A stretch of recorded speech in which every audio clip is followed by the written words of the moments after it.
18th March 2014లో Kuala Lumpur నుంచి start అయిన Malaysian flight take off అయిన తర్వాత ఎక్కడికి వెళ్ళిందో ఏమైందో ఎవరికీ తెలియదు.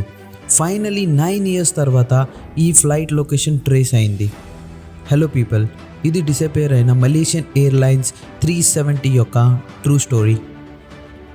18th March 2014లో Malaysian Airlines flight MH370 Malaysia capital Kuala Lumpur నుంచి బీజింగ్కి టేక్ ఆఫ్ అయిన ఈ ఫ్లైట్లో 2 పైలట్స్, 10 క్యాబిన్ క్రూ ఇంకా 227 ప్యాసింజర్స్ ట్రావెల్ చేస్తున్నారు.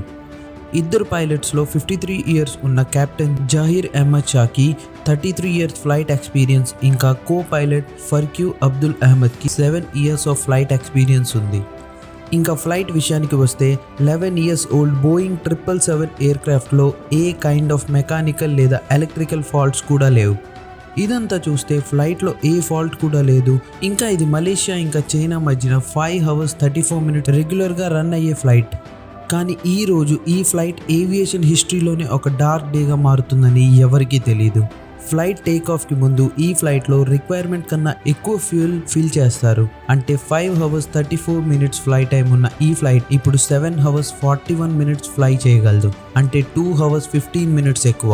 క్లైమేటిక్ కండిషన్స్ లేదా ఇంకేమైనా ఎర్రర్స్ వల్ల ఫ్లైట్ డైవర్ట్ చేస్తే ఈ ఎక్స్ట్రా ఫ్యూల్ యూజ్ అవుతుంది అని ఎయిర్లైన్స్ అన్ని ఫాలో అయ్యే రెగ్యులర్ ప్రాక్టీస్ ఇది. 370, request level. 370, we are ready, requesting development 340 to Beijing. 12:42 AMకి take off అయిన ఈ ఫ్లైట్ సౌత్ చైనా సీ వైపు వెళ్తుంది. 20 minutes తర్వాత అంటే నైట్ 19 AMకి flight current location GPS tracker ద్వారా కోలాలంపూర్ ఎయిర్ ట్రాఫిక్ కంట్రోల్ సెంటర్కి సెండ్ చేస్తుంది. ఈ ట్రాన్స్పాండర్ ఆటోమేటిక్గా ఫ్యూ మినిట్స్కి ఫ్లైట్ లొకేషన్ నియర్ బై రేడార్స్తో షేర్ చేస్తూ ఉంటుంది. ఇప్పటి వరకు అంతా నార్మల్గానే ఉంది. Flight MH370 Malaysian air judiciary నుంచి వియత్నాం ఎయిర్ జ్యుడిషియరీలోకి ఎంటర్ అవుతుంది.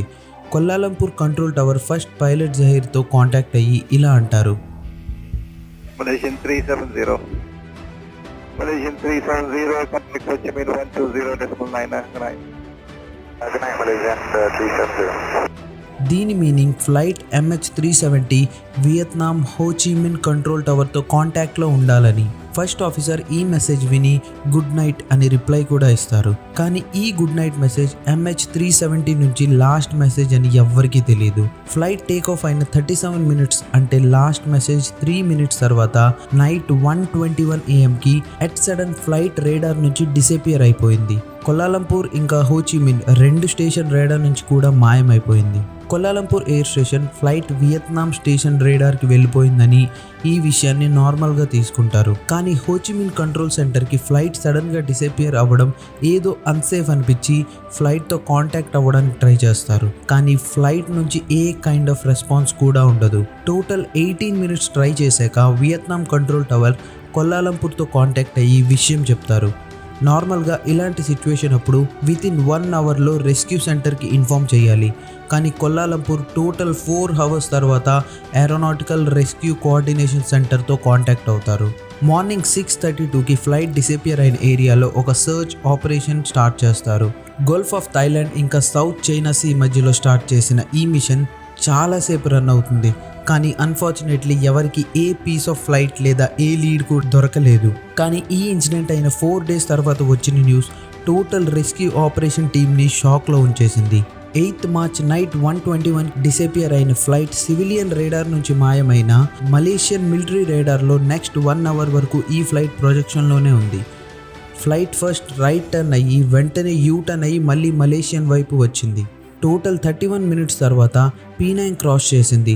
తర్వాత మలైకా స్ట్రైట్ వైపు టర్న్ అయ్యి ఇండియన్ ఓషన్ లాస్ట్ పాయింట్ ఈ కర్వ్ ఏరియా వరకు మిలిటరీ రేడార్ డిటెక్ట్ చేసింది. నైట్ 2:22 AMకి ఫ్లైట్ MH370 మిలిటరీ రేడార్ నుంచి కూడా డిసపియర్ అయిపోయింది. Rescue team Gulf of Thailand ఇంకా సౌత్ చైనా సీ నుంచి ఇప్పుడు ఇండియన్ ఓషన్ ఆ కర్వ్ ఉన్న ఏరియాలో సర్చ్ చేయడం స్టార్ట్ చేస్తారు. కానీ ఆ లొకేషన్లో కూడా ఫ్లైట్ కోసం ఏ ఇన్ఫర్మేషన్ కూడా దొరకదు. కొన్ని డేస్ తర్వాత వచ్చిన ఇంకో న్యూస్ టోటల్ సిచ్యువేషన్ని మళ్ళీ మార్చేసింది. మిలిటరీ రేడార్ నుంచి 2:22కి ఫ్లైట్ డిసపియర్ అయిన తర్వాత కూడా ఒక శాటిలైట్తో మాత్రం ఫ్లైట్ ఆల్ ద టైమ్ కాంటాక్ట్లో ఉంది.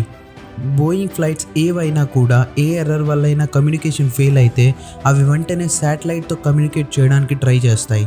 ఫ్లైట్ ఎవ్రీ హవర్ 35 కిలోమీటర్స్ దూరంగా ఉన్న ఇన్మార్స్సాట్ శాటిలైట్తో కాంటాక్ట్ అవ్వడానికి ట్రై చేసింది.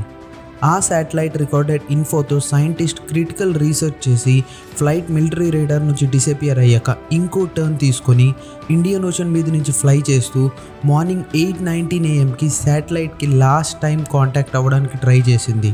తర్వాత ఫ్లైట్ ఏ రేడార్లో కానీ లేదా ఏ శాటిలైట్తో కానీ కాంటాక్ట్ అవ్వడానికి ట్రై చేయలేదు.